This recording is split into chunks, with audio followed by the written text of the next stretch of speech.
sedang tidak baik-baik saja. Polemik inflasi, kenaikan suku bunga, krisis energi dan krisis pangan akibat perang Rusia dan Ukraina, serta krisis iklim menjadi badai sempurna bagi dunia dan miliaran jiwa manusia di dalamnya. Dan di tengah segala gonjang-ganjing ini, seperti apa langkah konkret PBB dalam menjaga stabilitas dunia? Dan apakah di mata PBB, Indonesia mampu menjadi pemain besar dalam menjaga perdamaian dunia dan terlebih mampu menghadapi 2023 di tengah segala ketidakpastian dan awan gelap perekonomian? Kami akan mengulasnya bersama dengan Valerie Julliand, United Nations Representative to Indonesia dalam Prime Words bersama saya, Safrina Nasution.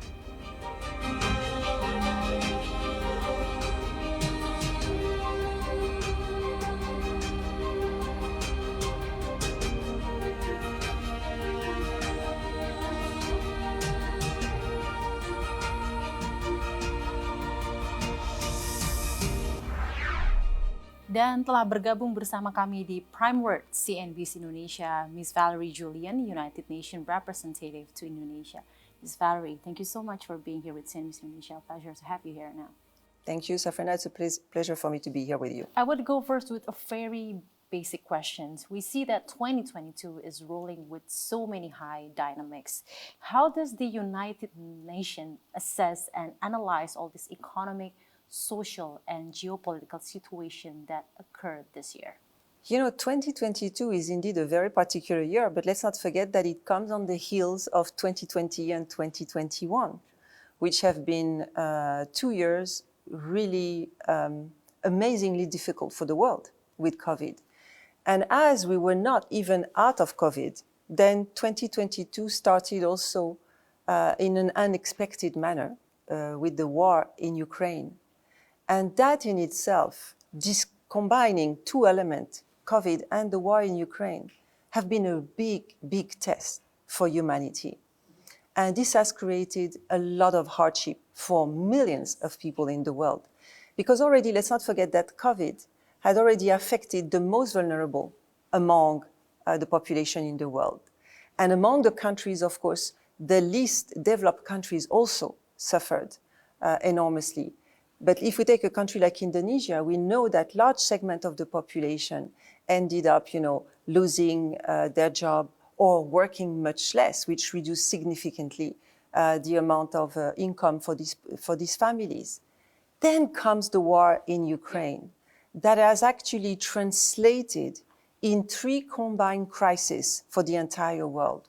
First, we see there is a food crisis because, as you know, Ukraine produces enormous amounts of food that were used to export to different countries. And with the war in Ukraine, of course, this was not possible to access this food. Equally, Russia is producing a lot. So the food and fertilizers that usually were coming from these two countries suddenly stopped being available on the market. And this has created a crisis, once again, for the most vulnerable. But equally, there is an energy crisis. Because the import of fuel and gas from Russia has therefore been banned in the context of the sanction. So this as well has had an impact on all countries in the world, including Indonesia. And of course, there is a crisis of financing, mostly because resulting of the war, a number of Ukrainians, in order to save their life, had to flee Ukraine.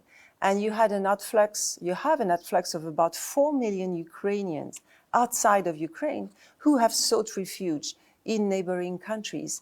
And many of those countries that are today hosting this large influx of refugees are actually countries that usually support other countries in the world and that today have to provide assistance to those refugees. So globally, as you can see, this has created a series of consecutive crises that really impact the world.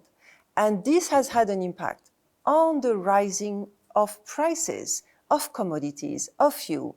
This has an impact on inflation because a number of states, a number of nations have to take special measures. So a reduction of the fiscal space. So if you want, it's like a perfect storm because on an already weakened population and weakened countries, we have this additional crisis. So really 2022 has been a very, very trying year. What is actually the role of United Nations to, dealing and stabilizing all these challenging and difficult situations that occur in the globe? The role of the UN is at different level. First, there is a political, diplomatic level. As you know, the UN has been established with a view to keeping peace in the world on the heels of the Second World War that had been so detrimental for the world, and where nations agreed to form the UN so that there would be an instance where differences could be discussed in order to never resort to war again. So the UN's first mission is really to keep peace. But in order to keep peace, you have to know what's happening. So that is why when the war started in Ukraine, the General Assembly on 2 instances met and voted a resolution that first condemned the war in Ukraine, the invasion of Ukraine by Russia, and that also asked for the measures to be able to access the people in need and to find different mechanisms. So, and of course, the role of the UN is also, as the Secretary General does and many of his envoys, is to discuss with the parties involved in the conflict in order to seek a solution. That's one aspect of the work. The second involvement of the UN, it is also on the humanitarian side. There is currently, as we speak, a massive humanitarian operation that is going on in Ukraine and, of course, outside of Ukraine to assist the population. Already too many Ukrainians died in the conflict, but as I said, 4 million of them have escaped the country to seek refuge outside. So the humanitarian operation consists in all aspects of the support, from food to health to shelter. There is really a massive operation going on. And that is why actually the Secretary General also, considering the combination of the humanitarian crisis and the 3 other crises that we were just discussing before, the food, the energy, the financing crisis that derives from the war in Ukraine, the Secretary General decided to use the knowledge and the wisdom of key leaders in the world, to have them around the table in order to find jointly a global solution to this global crisis. So therefore, the Secretary General put in place what is called the Global Crisis Response Group, the GCRG, which is composed of 6 champions, 6 leaders of 6 countries that are working together with the United Nations in order to identify some solution. And one of those champions is actually President Widodo. He's part of the 6 leaders. And with the GCRG, the objective is really to craft solutions that can help. And this is how, for instance, the UN has put in place what is called the Black Sea Grain Initiative, where negotiations have been going on with Russia and, of course, Ukraine, with a view to let some boats go into the port in order to load the grain that has been produced in Ukraine, and to be able to take it out of Ukraine to deliver it to the countries that are most in need. And this is a very important initiative, because without the grain produced by Ukraine, the situation would have been even more difficult. Another agreement has been also negotiated by the UN, which is called the Istanbul Agreement, whereby the same mechanism is put in place for the fertilizers and also some more grain also from Russia.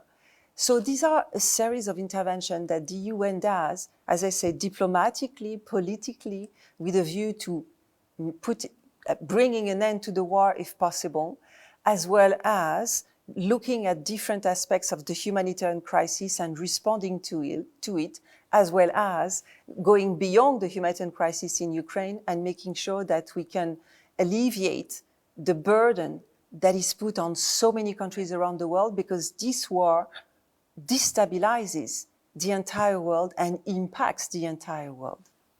Right, but amid so many challenges, do you think the world is on the right track for the economic recovery after the COVID-19 pandemics? I wouldn't say that we are necessarily on the right track.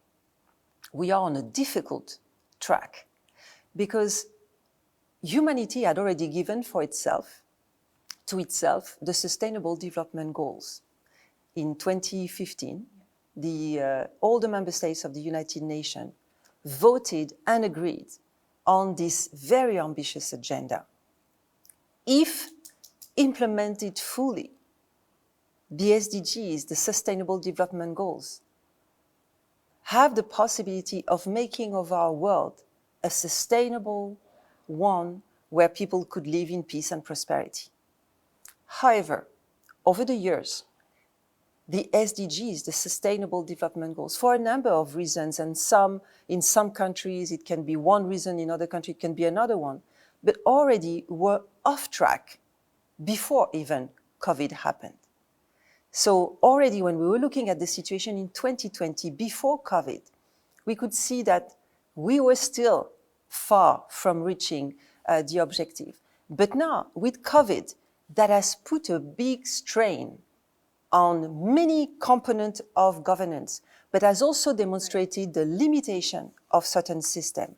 And then the war in Ukraine, then this is really a difficult situation. And there is today another crisis, which is not new, but it's just that it has taken a certain dimension today, is the climate crisis.